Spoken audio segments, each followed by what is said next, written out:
You know that feeling when you're going through a breakup? That feeling of a broken heart? It's not just a poetic metaphor, is it? It can feel like a literal physical ache. Well, it turns out you're not just being dramatic. That pain is a very real biological phenomenon. And today, we're going to break down the science of why your emotions can hurt just as much as a physical injury. Right? It's the central question. That crushing feeling in your chest, the absolute exhaustion, the actual aches and pains.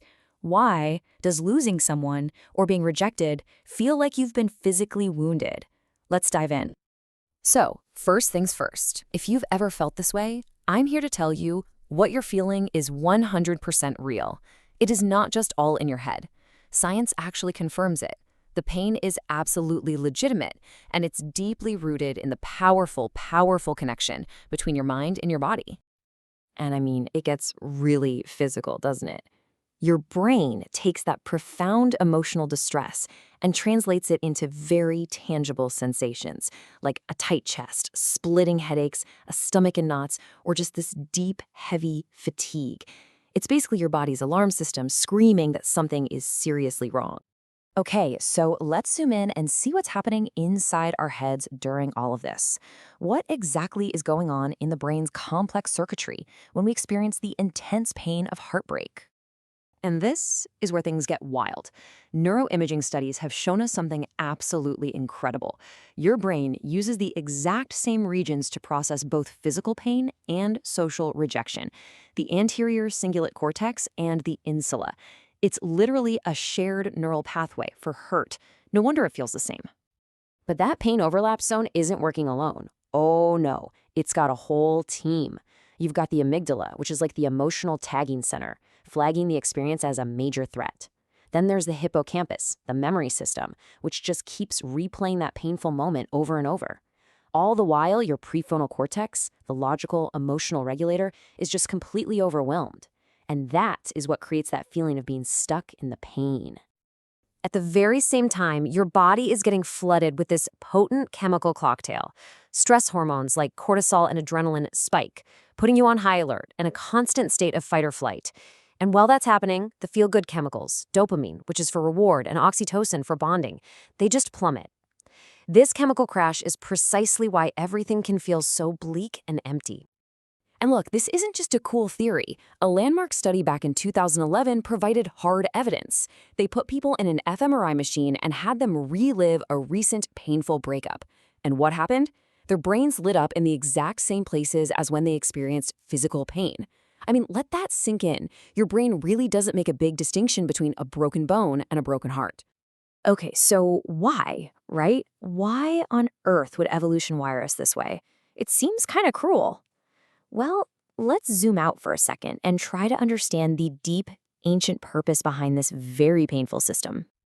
Scientists actually have a name for this. It's called social pain, and it refers to that specific kind of distress we feel when our social connections are threatened. And here's the key. It's not a bug in our system, it's a feature designed for a very important reason. The evolutionary logic, when you break it down, is actually pretty simple. For our ancestors, surviving meant being part of a group, a tribe.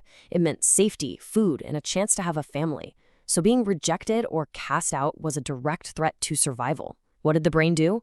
It just piggybacked on its existing physical pain alarm system to signal this new social danger. The pain became a powerful, gut-wrenching motivator to do whatever it takes to fix our social bonds. And I'm not being dramatic here. For early humans, being pushed out of the group, being socially excluded, that was often a death sentence. And that's why your brain still treats a major breakup with the same level of emergency as, say, being chased by a predator.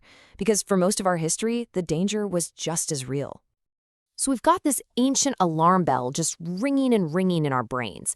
Now let's connect that back to what's happening in the rest of our bodies.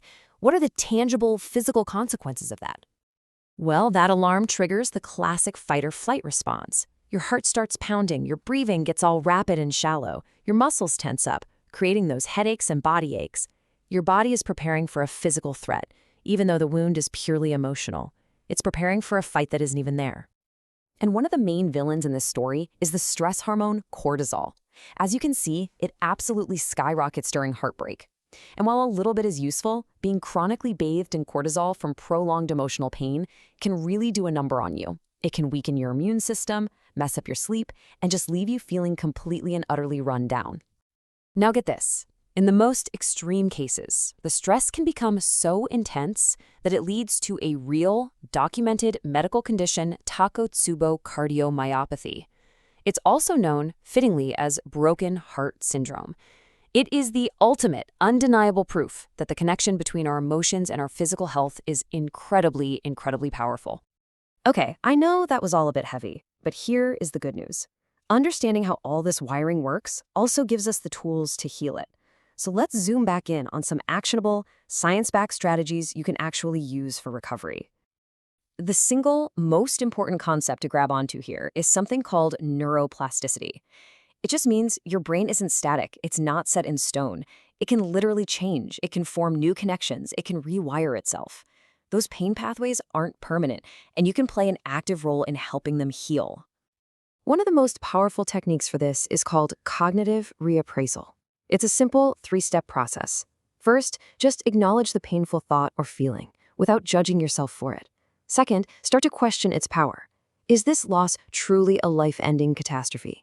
And third, actively work to reframe it. Can you see this not just as an ending, but maybe, just maybe, as a chance for a new beginning or for personal growth?